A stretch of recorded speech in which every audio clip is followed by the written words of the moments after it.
Wczytując się w komentarze pod materiałami na Find Car i karoserii, dochodzimy do wniosku, że polski rynek motoryzacyjny to swego rodzaju fenomen. Uważamy, że najlepszym napędem na świecie jest diesel, nawet wtedy, gdy uruchamiamy go tylko w niedzielę, żeby przejechać się 5 km do kościoła i rzucić na tacę równowartość 1 litra ropy. Żałujemy, że producenci nie mają już w ofercie rodzinnych vanów, ale jak były, to omijaliśmy je szerokim łukiem, bo przecież były jeżdżącym billboardem z hasłem "Nie używam kondomów". Ponoć nie przepadamy też za SUV-ami i crossoverami, ale jakimś cudem takie nadwozie ma 70% nowych aut opuszczających polskie salony dealerskie. Właściciele BMW psioczą na Audi i odwrotnie. Kto kupił Toyotę, ten jej broni. Kto nie kupił, ten ją miesza z błotem. Dacia jest zajebista, chyba że akurat jest Sąsiad zawsze ma gorsze auto, nawet gdy ma lepsze. Hybrydy plug-in są kompletnie bez sensu, z jednym wyjątkiem, gdy to akurat najlepsze możliwe rozwiązanie godzące ogień z wodą. Elektryki? Nieekologiczny, jednorazowy szajs i chwilowa moda, na którą w zeszłym roku skusiło się ponad 40 000 osób, bo to przecież przyszłość, czystość, cisza, osiągi. Jest jednak jeden taki polski fenomen, przy którym wszystkie te powyższe bledną. To fenomen roku produkcji. Wszędzie w Europie za początek życia samochodu uważa się datę jego pierwszej rejestracji. Nad Wisłą jakimś cudem jest zupełnie inaczej. Wystarczy, że auto zjechało z fabrycznej taśmy 31 grudnia o godzinie 23:59, a 2 minuty później nie jest już warte funta kłaków. I żeby je sprzedać, trzeba urządzić wyprzedaż rocznika. Niemniej w dzisiejszych czasach wyprzedaż rocznika to tylko chwyt marketingowy, hasło wytrych, które otwiera jakąś klapkę w naszych głowach. Prawda jest jednak taka, że okazję można ustrzelić przez cały rok, bo ceny transakcyjne są często znacznie niższe niż te wynikające wprost z cenników i konfiguratorów. I w dzisiejszym odcinku podpowiemy Wam, jak szukać takich okazji w naszym serwisie, gdzie jest już niemal 20 000 ofert sprzedaży nowych i używanych samochodów, ale wyłącznie takich, które stoją u autoryzowanych dealerów. Przykład pierwszy. Wyprzedaż rocznika, a nawet rocznika. Wyjaśnijmy sobie na początku jedno. Samochód to nie jest mleko, pieczywo, ani nawet prezerwatywa i data produkcji ma tu drugorzędne znaczenie. Z drugiej strony, im dłużej samochód stoi, tym dla niego gorzej, choćby dla kondycji akumulatora czy opon, dlatego warto upewnić się, że 12V bateria była podłączana do prostownika, a auto przetaczane na placu dealera co jakiś czas. Szczególnie jeżeli jest nowe, a ma 2 lata.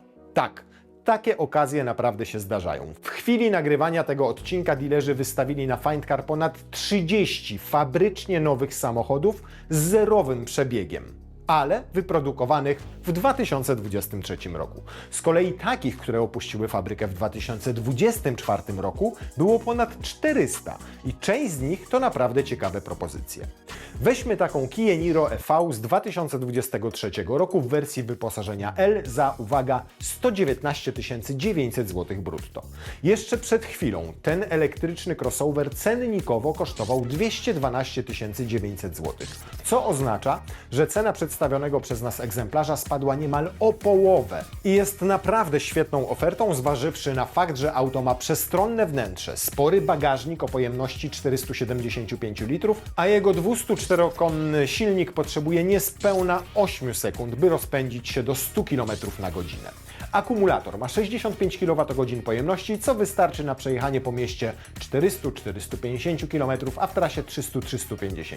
Maksymalny moc i czas ładowania nie są spektakularne, jak na współczesne standardy, bo żeby napełnić baterię od 10 do 80%, trzeba odczekać co najmniej 45 minut.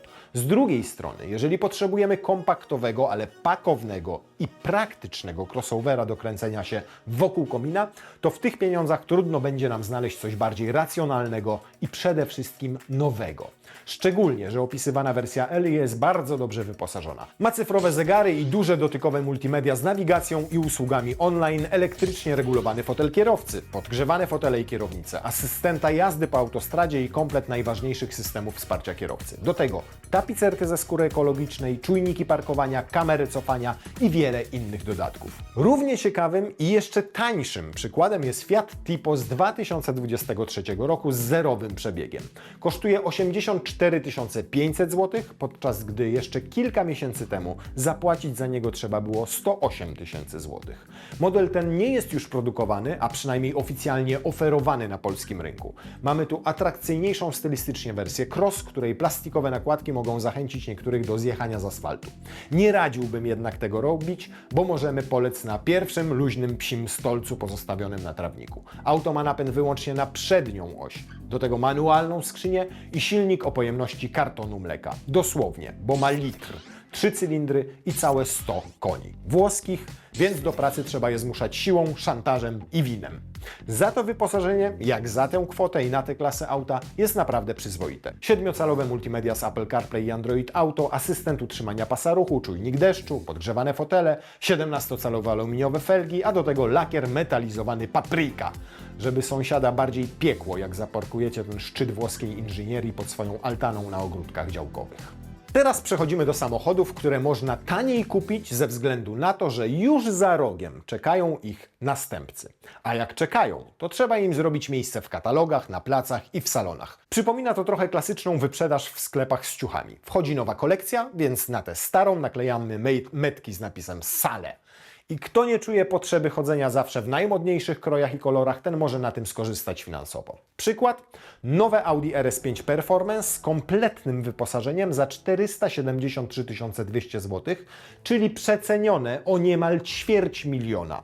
Ta konfiguracja warta jest cennikowo 717 000 zł, a to m.in. ze względu na dopisek Performance. Daje nam on 20 koni więcej, czyli razem 470. Do tego nowe oprogramowanie skrzyni biegów. Tylny dyferencjał napędu Quattro przekonstruowany tak, by dawał więcej tylnonapędowej charakterystyki. Gwintowane, regulowane zawieszenie, sportowy wydech, prędkość maksymalna zwiększona do 300 km na godzinę i przyspieszenie do setki w czasie zaledwie 3,7 sekundy.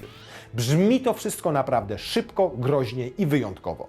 Prawie tak szybko, groźnie i wyjątkowo jak Porsche 911 Carrera 4S, którego cena z podobnym wyposażeniem przekroczy, uwaga, 900 000 złotych. A tu dostajemy to wszystko za połowę ceny, plus znacznie bardziej praktyczną kabinę i ogromny bagażnik.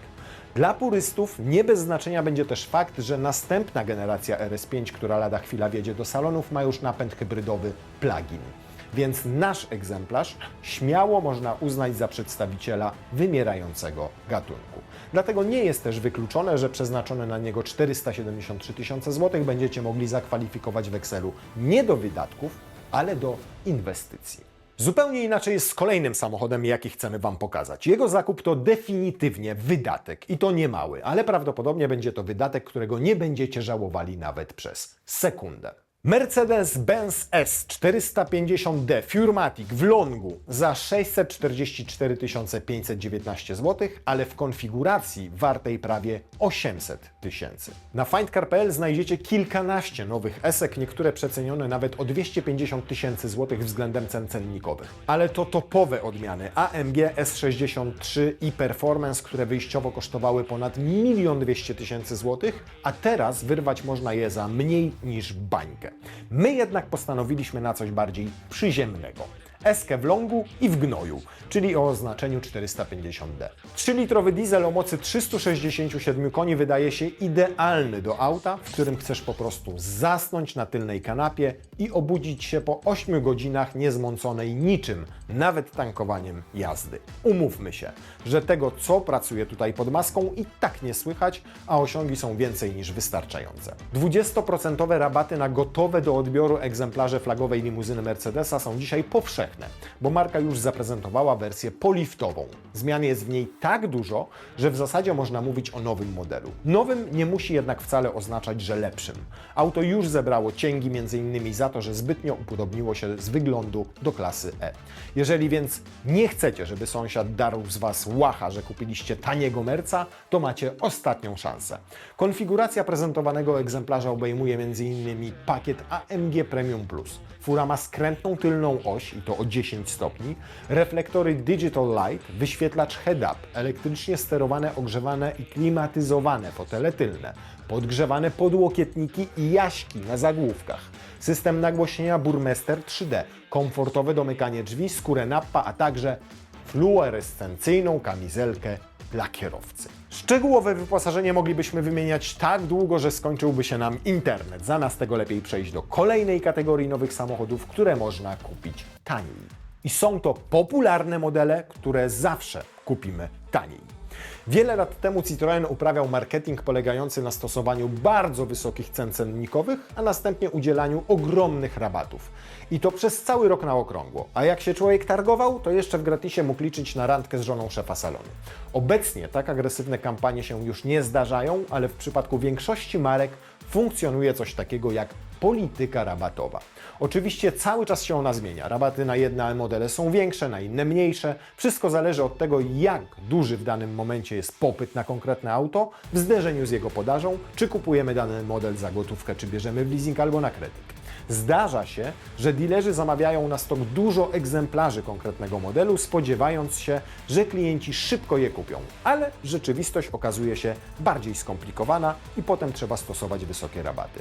Przyczyn jest po prostu mnóstwo, ale dzięki temu finalnie można trafić naprawdę fajne okazje. Na przykład takie. Jak Volkswagen Passat 2.0 TDI w wersji Elegance za 166 060 zł. Na początku zastrzec trzeba, że choć auto jest nowe i nie przejechało nawet kilometra, to zostało wyprodukowane jeszcze w 2024 roku, a w kwietniu 2025 zarejestrowane przez samego dealera. Uwzględniono ten fakt w cenie, która względem cennika została obniżona o ponad 60 000 złotych. 166 000 brutto za Volkswagena, który wymiarami ociera się o segment E. Ma gigantyczny bagażnik i cholernie przestronną kabinę. Brzmi to jak naprawdę świetna oferta. Szczególnie, że Passat ma pod maską silnik, który może nie powoduje szybszego bicia serducha, ale jest oszczędny bardziej niż Szkod, którego matka pochodzi z Krakowa, a ojciec z Poznania. Wyposażenie wersji Elegance nie pozostawia żadnego niedosytu. Jest trzystrefowa klimatyzacja, bezkluczykowy dostęp, ładowarka indukcyjna, elektryczna klapa bagażnika, asystent parkowania, nawigacja, tapicerka z Alcantary, a przednie fotele mają funkcję masażu. Jeśli nie chcecie diesla, to możecie brać pastucha w hybrydzie za 156 600 zł, ale z ciut gorszym wyposażeniem biznes. Albo tradycyjną benzynę 2.0 TSI za 161 500 zł. Auta są z 2005 roku i nie są zarejestrowane, a i tak przeceniono je o około 20%. Łącznie na findcar.pl znajdziecie około 140 Passatów w różnych konfiguracjach, ale wszystkie mają dużo niższe ceny niż wynika z oficjalnych katalogów. To samo tyczy się drugiego bohatera tej kategorii, czyli BMW serii 5. Gdy wjeżdżała na rynek, to na pytanie o rabat doradcy w salonach odpowiadali: panie, albo bierzesz pan to, albo jutro będzie drożej. A dzisiaj? Dzisiaj bez trudu można znaleźć BMW 520d przecenione o 20%, a wersję 530e, czyli hybrydę plug-in, nawet o 25%. Oto przykład. BMW 530e za 262 000 zł, czyli 82 500 zł taniej. Konfiguracja tego egzemplarza opiewa na niemal 350 000 zł. Samochód ma M-pakiet o rozszerzonym zakresie, Shadowline, sportowe zawieszenie, ogrzewane fotele i kierownice, multimedia professional, ładowarkę indukcyjną, audio Harmana Kardona, a nawet adaptacyjne reflektory. 299 koni z silnika spalinowego i elektrycznego trafia wyłącznie na tylne koła i rozpędza piątkę do setki w 6,3 sekundy. Nieźle. Całkiem dobrze prezentuje się też zasięg wyłącznie na prądzie, bo to około 100 km. Co więcej, na samym prądzie auto bardzo żwawo jeździ, bo silnik elektryczny ma solidne 184 konie. Ładowanie z siły w domowym garażu potrwa zaledwie około 2 godzin. W tym miejscu pewnie pomyślicie, za to pewnie bagażnik zmniejszono do 300 litrów, a zbiornik paliwa ma pojemność pęcherza. Otóż nie, bo bagażnik pchewa jest identyczny jak ten w dieslu i mieści 520 litrów. Natomiast zbiornik paliwa faktycznie ma pojemność pęcherza, ale chyba żółwia Galapagos, bo mieści 60 litrów benzyny i tutaj ciekawostka, żółwie słoniowe naprawdę mają pęcherze o tak dużej pojemności, sprawdziłem, stanowią one nawet 20% masy ich ciała i służą do magazynowania wody. Zwierzęta przez miesiące mogą korzystać z nich jak z bidonu. Swoją drogą ciekawe, gdzie mają do niego słomkę albo ustnik. A wracając do BMW, to jeżeli mimo to wymawiacie skrót hybrydy plug-in mniej więcej tak PHEV, to możecie sobie śmiało celować w diesla. bo są 520D X-Drive za około 280 tysięcy złotych, ale zdarzają się też 6-cylindrowe 540D wyspecyfikowane na 460 do 500 tysięcy z rabatami na poziomie 80 tysięcy złotych. Jest więc w czym wybierać. Nie zmienia to faktu, że zdecydowanie największe rabaty obecnie można uzyskać właśnie na samochody zelektryfikowane. I tak przechodzimy do czwartej kategorii. Elektryki i hybrydy plug-in. To na nie dzisiaj bywają największe rabaty. Dowodem na to jest wspomniana na początku Kia Niro, jak i BMW sprzed chwili. Nie wynika to jednak wprost z braku popytu na tego typu samochody, a raczej z tego, że importerzy i dealerzy muszą je sprzedawać, aby zmieścić się w limitach emisji CO2 dla całej swojej floty. W ostatecznym rozrachunku, zamiast płacić kary Komisji Europejskiej za nadmierne emisje, wolą taniej sprzedawać swoje zelektryfikowane modele z nadzieją, że klienci będą je chętniej kupowali. Przykład, proszę bardzo. Ford Explorer RWD Premium, który cennikowo kosztuje 266 tysięcy złotych, ale teraz można go mieć za 169 tysięcy, czyli 2/3 ceny. Co prawda w ogłoszeniu jest zaznaczone, że cena obowiązuje przynajmniej, ale jak spojrzymy na parametry tego najmu, to robi się jeszcze ciekawiej. Osoba prywatna wpłaca na początku tylko 6900, a potem płaci miesięcznie zaledwie 1570 zł brutto. A w tej kwocie ma już pełne ubezpieczenie i pakiet serwisowy. W przypadku najmu na firmę jest jeszcze lepiej, bo rata spada do 1400 zł brutto miesięcznie. Zaznaczam, że z pełnym ubezpieczeniem. Za te pieniądze jeździmy prawie 300-konną wersją Explorera, która do setki przyspiesza w 6,4 sekundy i ma akumulator o pojemności 77 kWh, pozwalający przejechać na jednym ładowaniu około 450-500 km, a do tego ponad 500-litrowy bagażnik. Wyposażenie wersji premium obejmuje m.in. 20-calowe felgi, elektryczną klapę bagażnika, ogromny niemal 15-calowy ruchomy ekran multimedialny, inteligentny tempomat, podgrzewane fotele i kierownice, fotel kierowcy z funkcją masażu, ładowarkę indukcyjną i dostęp bezkluczykowy. W przypadku elektryków i hybryd plug-in sprawy zajechały tak daleko, że solidne rabaty na nie oferują nawet marki chińskie. Dosłownie przed chwilą BYD reklamowało swój nowy model Seal 6 DMI Touring jako jeden z najtańszych pchewów na rynku. A już ten najtańszy model staniał i to o 45 tysięcy złotych. Oto dowód. BYD Seal 6 DMI Touring w wersji Comfort Light za 142 780 zł. Przeceniony ze 187 800. Sroga przecena, zważywszy na fakt, że swój debiut rynkowy auto miało dosłownie kilka miesięcy temu. Ale Chińczycy słyną z tego, że błyskawicznie reagują na zmieniające się zasady i sytuację na rynku. Ma być taniej, to jest taniej, ale nadal drogo, jeżeli chodzi o wyposażenie. Na pokładzie auta są kamery 360 stopni, adaptacyjny tempomat i komplet systemów ADAS.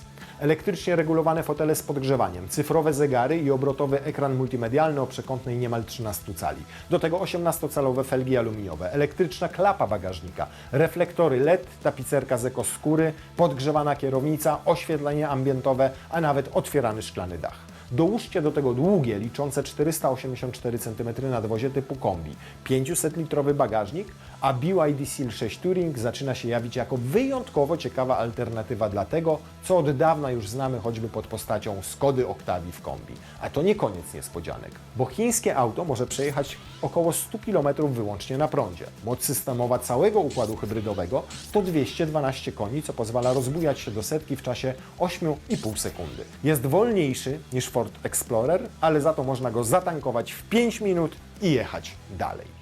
Auta, które Wam dzisiaj pokazaliśmy, to najlepsze dowody na to, że w dzisiejszych czasach nie ma co przywiązywać się do cen, jakie widzimy w katalogach czy konfiguratorach.